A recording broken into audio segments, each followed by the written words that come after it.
بسم اللہ الرحمن الرحیم۔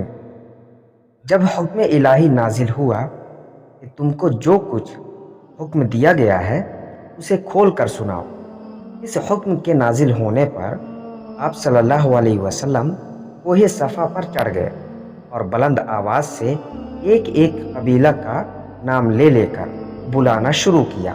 اس آواز کو سن کر ملک عرب کے دستور کے موافق لوگ آ کر جمع ہونے شروع ہوئے۔ جب تمام لوگ جمع ہو گئے تو آپ صلی اللہ علیہ وسلم نے فرمایا، اے قریش، اگر میں تم کو یہ خبر دوں کہ صبح کو یا شام کو تم پر دشمن حملہ کرنے والا ہے تو کیا تم لوگ مجھ کو سچا جانو گے؟ سب نے ایک زبان ہو کر کہا، ہاں، ہم نے ہمیشہ تجھ کو صادق القول پایا ہے۔ یہ جواب سن کر آپ صلی اللہ علیہ وسلم نے فرمایا کہ اچھا، میں تم کو خبر دیتا ہوں کہ اللہ کا عذاب نزدیک ہے، اس پر ایمان لاؤ تاکہ عذاب الہی سے بچ جاؤ۔ یہ سنتے ہی تمام قریش ہنس پڑے۔ ابو لہب نے کہا کہ تجھ پر ہلاکت ہو، کیا تو نے اس لیے ہم کو جمع کیا تھا؟ اس کے بعد مجمع منتشر ہو گیا اور لوگ اپنے اپنے گھروں کو باتیں بناتے ہوئے چلے آئے۔ ابو لہب کے اٹھتے ہی سورہ تبت یدا ابی لہب نازل ہوئی۔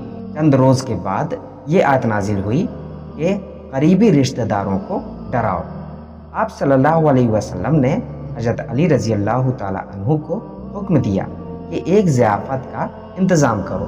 چنانچہ انہوں نے ضیافت کا انتظام کیا اور آپ صلی اللہ علیہ وسلم نے اپنے قریبی رشتہ داروں کو دعوت دی۔ 40 کے قریب آپ صلی اللہ علیہ وسلم کے رشتہ دار آئے۔ جب سب کھانا کھا چکے تو آپ صلی اللہ علیہ وسلم نے کچھ تقریر فرمانا چاہی، مگر ابو لہب نے ایسی بیہودہ باتیں شروع کر دیں کہ آپ صلی اللہ علیہ وسلم کو تقریر کا موقع نہ ملا اور لوگ منتشر ہو گئے۔ اور دوسرے روز آپ صلی اللہ علیہ وسلم نے پھر ضیافت کا انتظام کیا اور اپنے رشتہ داروں کو پھر بلایا۔ جب سب کھانا کھا چکے تو آپ صلی اللہ علیہ وسلم نے ان کو اس طرح مخاطب کیا کہ دیکھو، میں تمہاری طرف وہ بات لے کر آیا ہوں کہ جس سے زیادہ اچھی بات کوئی شخص اپنے قبیلہ کی طرف نہیں لایا۔ بتاؤ اس کام میں کون میرا مددگار ہوگا؟ یہ سن کر سب خاموش تھے، کسی نے کوئی جواب نہ دیا۔ اتنے میں علی رضی اللہ تعالی عنہ اٹھے اور انہوں نے کہا کہ اگرچہ میں کمزور اور سب سے چھوٹا ہوں مگر میں آپ صلی اللہ علیہ وسلم کا ساتھ دوں گا۔ یہ سن کر سب ہنس پڑے اور مذاق اڑاتے ہوئے چل دیے۔ اب رسول اللہ صلی اللہ علیہ وسلم نے عام طور پر لوگوں کو توحید اور اسلام کی طرف بلانا شروع کیا، اور اسی زمانے سے آپ صلی اللہ علیہ وسلم پر اور آپ صلی اللہ علیہ وسلم کی کمزور اور قلیل جماعت پر عام مصائب کا نزول شروع ہوا۔ مجلسوں میں، میلوں میں، بازاروں میں، نشست گاہوں میں لوگوں کے گھر جا جا کر آپ صلی اللہ علیہ وسلم توحید کی خوبی سمجھاتے اور بتوں کی پوجا سے لوگوں کو منع فرماتے تھے۔ زنا، قمار بازی، دروغ گوئی، خیانت، چوری، ڈاکہ زنی وغیرہ رذائل سے لوگوں کو روکتے۔ قریش کی قوم بڑی مغرور تھی۔ اپنے اور اپنے آباء و اجداد کے مذہب اور طریق عمل کی مذمت سننا ان کے لیے آسان کام نہیں تھا۔ ان لوگوں میں غلام اور آقا کا امتیاز بھی ایک ضروری چیز تھی۔ اسلام ایک عام اخوت قائم کر کے غلام اور آقا کو ایک ہی صف میں جگہ دیتا تھا۔ یہ مساوات بھی ان کو گوارا نہ تھی۔ قریش اور اہل مکہ کی عزت و تعظیم جو تمام ملک عرب میں مسلم تھی، وہ ان بتوں کی وجہ سے تھی جن کی پرستش کے لیے تمام قبائل مکہ میں آتے اور مراسم بت پرستی بجا لاتے تھے۔ اسلام بت پرستی کا دشمن تھا، جس کا بدیہی نتیجہ ان لوگوں کی عزت و عظمت کا زوال تھا۔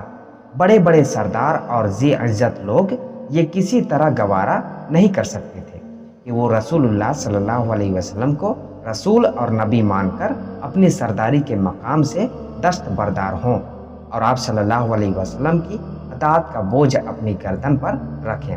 قریش کے اکثر قبائل بنو ہاشم سے عداوت رکھتے تھے، اس لیے وہ گوارا نہیں کر سکتے تھے کہ ایک حریف اور دشمن قبیلہ کے شخص کو نبی مان کر اس کی اطاعت اختیار کریں۔ اس اعلانیہ تبلیغ کا نتیجہ یہ ہوا کہ تمام قریش مخالفت پر مشتعد اور درپے استحصال ہو گئے۔ کفر و اسلام کی یہ اعلانیہ کشمکش نبوت کے چوتھے سال کے ساتھ ہی خوب زور شور سے شروع ہو گئی تھی۔ اس زمانے میں رسول اللہ صلی اللہ علیہ وسلم نے دامن کوہ صفا میں ارقم بن ارقم کے مکان کو بطور اسلامی درس گاہ کے استعمال فرمانا شروع کیا۔ اسی مکان میں ہر نیا داخل اسلام ہونے والا شخص آتا اور اسلامی تعلیم سے آگاہ ہوتا۔ اس مکان میں ہر وقت مسلمانوں کا مجمع رہنے لگا۔ رسول اللہ صلی اللہ علیہ وسلم اسی دار ارقم میں لوگوں کو اسلام سکھاتے اور یہیں مل کر سب نماز ادا کرتے تھے۔ 3 سال یعنی نبوت کے 6 سال تک آپ صلی اللہ علیہ وسلم کی قیام گاہ اور اسلامی دارالصدر یہی دارالارقم رہا۔ ان 3 سالوں میں جو لوگ مسلمان ہوئے ان کا مرتبہ بھی اول المسلمین کے برابر سمجھا جاتا تھا۔ دار ارقم میں مسلمان ہونے والوں کی فہرست میں سیدنا عمر فاروق رضی اللہ تعالی عنہ آخری شخص ہیں۔ ان کے مسلمان ہونے پر مسلمانوں کو بڑی تقویت پہنچی اور دار ارقم سے باہر نکل آئے۔ قریش نے جب رسول اللہ صلی اللہ علیہ وسلم اور ان کی جماعت کا استحصال ضروری سمجھا تو اعزا رسانی اور تکلیف دہی کے نئے طریقے اختیار کیے۔ ایمان لانے اور مسلمان ہو جانے والوں میں کچھ لوگ غلام تھے اور کچھ ایسے تھے جو اپنے قبیلہ کا زور اور رشتہ داروں کی جماعت نہ رکھنے کے سبب بہت ہی کمزور سمجھے جاتے تھے۔ ایسے لوگوں کو اسلام سے مرتد بنانے کے لیے جسمانی ایذائیں شروع کی گئیں۔ جو لوگ کسی قبیلہ سے تعلق رکھتے تھے اور ان کو عام لوگوں کا ایذا پہنچانا اس لیے اندیشہ ناک تھا کہ کہیں ان کے قبیلہ والے حماد پر نہ اٹھ کھڑے ہوں۔ ان کے رشتہ داروں کو آمادہ کیا گیا کہ وہ خود اپنے مسلمان ہو جانے والے رشتہ دار کو سزا و ایذا دے۔ مسلمانوں کو تمسخر اڑانے اور ان کو برا کہنے کے لیے عام طور پر تیاری کی گئی کہ دوسروں کو اسلام میں داخل ہونے کی جرأت نہ رہے۔ ادھر رسول اللہ صلی اللہ علیہ وسلم نے اسلام کی اعلانیہ تبلیغ شروع کی۔ ادھر قریش نے پوری سرگرمی کے ساتھ مخالفت پر کمر باندھی۔ سیدنا بلال رضی اللہ تعالی عنہ امیہ بن خلف کے غلام تھے۔ ان کے اسلام لانے کا حال معلوم ہوا تو امیہ بن خلف نے ان کو قسم قسم کی تکلیفیں دینی شروع کی۔ گرم ریت پر لٹا کر چھاتی کے اوپر گرم پتھر رکھ دیا جاتا، مشقیں باندھ کر کوڑوں سے پیٹا جاتا، بھوکا رکھا جاتا، گلے میں رسی باندھ کر لڑکوں کے سپرد کیا جاتا۔ وہ شہر مکہ کے گلی کوچوں میں اور شہر کے باہر پہاڑیوں میں لیے پھرتے اور مارتے پیٹتے تھے۔ ان تمام ایذا رسانیوں کو سیدنا بلال رضی اللہ تعالی عنہ برداشت کرتے اور عہد کا نعرہ لگاتے جاتے تھے۔ سیدنا عمار رضی اللہ تعالی عنہ اپنے والد سیدنا یاسر رضی اللہ تعالی عنہ اور اپنی والدہ سمیہ رضی اللہ تعالی عنہا کے ہمراہ مسلمان ہو گئے تھے۔ ابو جہل ان کو گو نہ گو عذاب پہنچاتا تھا۔ سیدنا سمیہ رضی اللہ تعالی عنہا کو ظالم ابو جہل نے نہایت بے دردی سے نیزہ مار کر شہید کر دیا تھا۔ سیدنا زبیر رضی اللہ تعالی عنہ کو ابو جہل نے اس قدر مارا کہ مارتے مارتے اندھا کر دیا تھا۔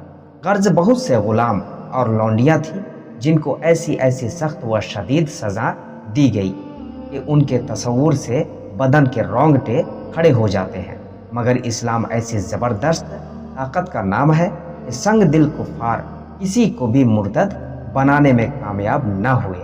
سیدنا عثمان رضی اللہ تعالیٰ عنہ قبیلہ بنی امیہ کے ایک امیر آدمی تھے۔